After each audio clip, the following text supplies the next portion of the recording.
Gilles Leclerc, bonjour. Vous Bonjour. venez de présenter les nouveautés de Public Sénat. Déjà, je voulais savoir comment vous définissiez la chaîne. Est-ce que c'est une chaîne d'information? Est-ce qu'elle est plutôt dans la niche, justement, chaîne parlementaire pour vous? Vous qui la portez, comment vous la voyez? Si je voulais la définir, je dirais que Public Sénat, c'est une chaîne d'information parlementaire et politique.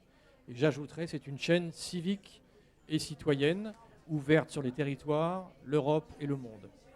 Très bien. On va revenir sur la naissance de D8. Est-ce que quand même, malgré tout, comme vous donnez quand même des informations, une chaîne à 120 millions d'euros, alors que vous, on rappelle votre budget de 18 millions d'euros, est-ce que ça va vous faire de l'ombre? Est-ce que vous craignez cette arrivée?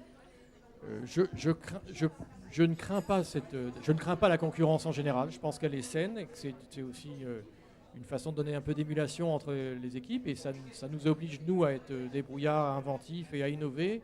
Donc je ne crains pas cette concurrence parce que nous sommes différents des autres.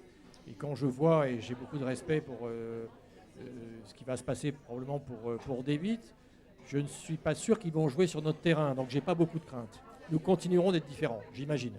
Je voulais aussi revenir sur votre budget de 18 millions. Comment on arrive à ficeler une chaîne avec un budget qui n'est pas très élevé, pardon. Je voulais aussi que vous nous en disiez un petit peu plus sur votre politique de partenariat, parce que quand on a un budget qui est moindre, du coup, on bricole plus et on est plus innovant. Donc, parlez-nous de cet aspect-là de la chaîne. Alors, sur le budget, vous avez raison. J'ajoute aussi qu'il ne faut pas oublier que nous avons des contraintes et des coûts très lourds. Vous connaissez bien ce domaine. Nos coûts de diffusion, par exemple, aujourd'hui, par an, c'est 4,5 millions. C'est-à-dire que c'est un quart du budget est consacré à la diffusion. En même temps, tant mieux. C'est aussi ça qui nous a aidé à nous faire mieux connaître. Donc, ça veut dire qu'une fois qu'on a payé, par exemple, les frais de diffusion, un certain nombre de charges, la masse salariale, il ne reste pas énormément d'argent pour faire du programme. Donc, ça oblige en effet à être inventif et débrouillard, encore une fois. Donc, c'est vrai que la politique de partenariat, nous, on la souhaite. Mais on ne fait pas n'importe quoi, on ne fait pas le partenariat pour le partenariat. Oui. On développe ces partenariats soit pour des émissions, on va dire, ponctuelles, soit éventuellement pour d'autres émissions. C'est le cas de Radio Classique. On fait aussi de la mutualisation et des synergies avec LCP et l'Assemblée nationale, d'abord pour des raisons de principe et aussi pour des raisons économiques, pour des raisons de coût. Toutes les émissions extérieures que nous faisons, le fait d'être à deux, nous fait quand même évidemment diviser les coûts par deux, ce qui nous permet d'en faire plus. Vous avez d'ailleurs des documentaires qui sont coproduits avec France Télévisions. Oui, absolument. Et quelquefois, nous passons en ce qu'on appelle en deuxième du couloir dans le jargon du documentaire, que ce soit France 3, France 5 ou éventuellement d'autres chaînes, mais c'est souvent d'abord France Télévisions. On a quand même avec France Télévisions des liens et des missions de service public qui sont comparables, même si évidemment nous ne sommes pas de la même taille. Je ne vous ai pas beaucoup entendu parler de numérique. Je pense que votre consoeur LCPAN a explosé, enfin son audience a explosé au moment du procès d'Outreau, si ma mémoire est bonne, où le procès avait été diffusé et en direct et sur Internet. On ne connaît pas trop bien vos activités numériques. Est-ce que vous pouvez nous en parler un peu? Oui, bien sûr. Alors d'abord, il faut le savoir, et je l'ai dit, affirmé et fait depuis que je suis arrivé.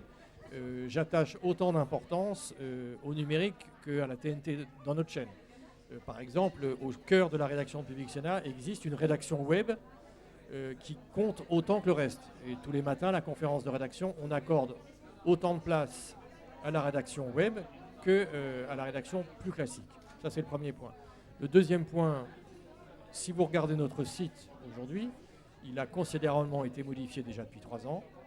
On a fait énormément de choses supplémentaires et complémentaires depuis déjà un petit bout de temps et nous sommes en train aujourd'hui de moderniser et de réformer encore une fois notre site. Ça sera le cas dans plusieurs semaines. On a eu un tout petit peu de retard technique.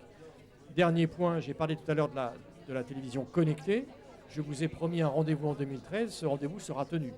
C'est-à-dire que nous sommes, par exemple, il y a des membres de l'équipe qui sont dans la commission du CSA qui travaillent, par exemple, sur cette question. Public Sénat est représenté et travaille déjà sur cette question-là.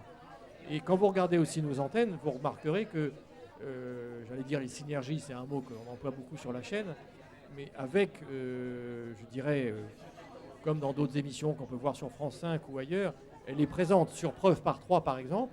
Les téléspectateurs peuvent, sur le site, les internautes peuvent accaparer l'émission pour également réagir sur le site, réagir pendant et après l'émission. On va développer ce genre de choses. Donc c'est c'est également une priorité. Hein. Je voulais revenir aussi sur vos audiences. Donc, les audiences médiamétriques coûtent assez cher pour des chaînes comme les vôtres. Vous avez une évolution. Est-ce que vous avez ressenti, vous avez fait, je crois, une sorte de partenariat avec LCP donc, pour mesurer votre audience. Quel est le résultat de ce partenariat et quels sont vos chiffres d'audience? Les chiffres d'audience, c'est Médiamétrie mai 2012. Avec LCP Assemblée nationale, en effet, 29 millions de téléspectateurs déclarent avoir regardé les chaînes parlementaires pendant ce mois. C'est très encourageant. Alors le chiffre est impressionnant. Ce qui, moi, me rend très fier, c'est la progression. On avait réalisé une étude du même type 2 ans avant. La progression est de 33%. C'est-à-dire qu'on a augmenté le nombre de téléspectateurs quasiment d'un tiers. C'est sans doute vrai à cause de la mécanique TNT. J'ai la faiblesse de croire aussi. C'est peut-être aussi grâce à nos choix de programmation. Très bien. Encore une autre question sur la structure de vos téléspectateurs. Qui vous regarde? Est-ce que vous avez une idée de l'âge moyen de vos téléspectateurs et de l'évolution? Je vais être très honnête avec vous. On n'a pas fait ce genre d'études, mais on a envie de le faire parce qu'on a envie de savoir évidemment qui nous regarde. On a des retours, mais j'allais dire empiriques. Ce que je constate, moi, c'est qu'il y a 3 ans, on va dire que on avait beaucoup de retours, notamment des gens qui nous écrivaient ou des gens qui nous interpellaient dans la rue ou ailleurs. On va dire public plutôt un peu âgé. J'ai l'impression que ce public, cette population, 1, se rajeunit, et 2, elle est moins parisienne, moins urbaine, et qu'elle est plus répandue dans l'ensemble des territoires. C'est l'impression et le sentiment qu'on a, et ça demande à être vérifié, chiffre à l'appui. Enfin, dernière question, vous avez évoqué le partage avec votre concert LCPAN, la chaîne de l'Assemblée nationale. Est-ce que, a priori, vous avez moins de report d'une chaîne à l'autre? Pourquoi cette volonté? Et évidemment, est-ce que ça va dans le sens, c'est la question qu'on vous pose tout le temps, mais désolé, on ne peut pas faire autrement. Est-ce qu'il y aurait à un moment une fusion prévue avec cette chaîne pour peut-être faire des économies, avoir plus de moyens dans les programmes? Ou est-ce que ce serait des économies à la marge? Alors, je ferai deux éléments de réponse. Le premier élément, qui est un élément, je dirais, une réflexion de principe, qui là appartient aux politiques, donc à nos actionnaires respectifs. Et ça n'est pas mon rôle. Ça ne serait pas au président des chaînes de prendre une décision comme celle-là. Premier point. Donc il y a une décision de principe. Je rappelle juste, en ce qui concerne Public Sénat, que soit le président Larcher il y a 3 ans, il y a quelques années encore, et le président Jean-Pierre Bel aujourd'hui, ils sont sur la même ligne. Ils aiment cette chaîne, ils croient en cette chaîne. Et le bicamérisme est aujourd'hui quelque chose d'affirmé. Le Sénat est plus connu aujourd'hui grâce à Public Sénat. C'est un premier point. Sur l'aspect économique des choses, en effet, on pourrait imaginer de faire énormément d'économies si une fusion était envisagée. Si on regarde bien les choses d'une façon très objective, je parlais par exemple des frais de diffusion, c'est 4,5 millions. Ça veut dire que pour les 2 chaînes, c'est 9 millions. Ce chiffre-là, il ne bougerait pas. Donc je pense que s'il y avait des économies à faire, ce serait à la marge. Et honnêtement, en dehors du symbole, ce serait franchement marginal. Donc le pur raisonnement économique, à mon avis, il est très marginal. Bien entendu qu'on pourrait trouver des économies. Vous savez,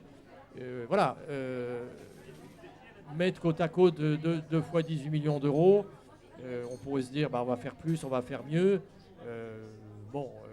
Honnêtement, il faut remettre les choses dans leur contexte. Nous sommes des chaînes à budget extrêmement modeste. Budget de France Télévisions, même contraint aujourd'hui, ça n'a pas de commune mesure. Le budget de Direct 8, D8, c'est 120 millions d'euros. Vous, votre budget, c'est 3 jours de budget de France Télévisions, c'est ça? À peine. À peine. À peine, toute chaîne de France Télévisions confondue. Et d'ailleurs, l'évolution du budget, vous la voyez comment? Pardon? L'évolution du budget?